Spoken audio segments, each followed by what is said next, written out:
બાપ અને દીકરીનો સંબંધ છે ને એ બિલકુલ નિસ્વાર્થ ભાવનો સંબંધ છે. માં અને દીકરાના પ્રેમને ભલે અદ્ભુત ગણવામાં આવ્યો હોય, લોકો ભલે મા દીકરાના પ્રેમને બિલકુલ ઉત્તમ અને પ્રથમ સ્થાન આપતા હોય, પણ બાપ અને દીકરીનો જે સંબંધ છે કે બિલકુલ નિસ્વાર્થ ભાવે બધું જ જાણવા છતાંય અદ્ભુત પ્રેમ આપતું દીકરીને જો કોઈ પાત્ર હોય તો એ પિતા છે.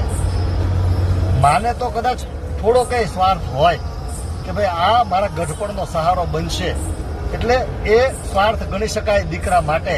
પરંતુ એક પિતાને કે તેના જન્મથી લઈને એના સાસરે વળાવે ને ત્યાં સુધી એને જે કાંઈ પણ જોઈએ એ આપવા માટે પૂરેપૂરી રીતે મહેનત કરે છે. એ બાપનો પ્રેમ છે અને બિલકુલ સ્વાર્થ વગર એને ખબર હોય છે કે આને વળાવી દેવાની છે.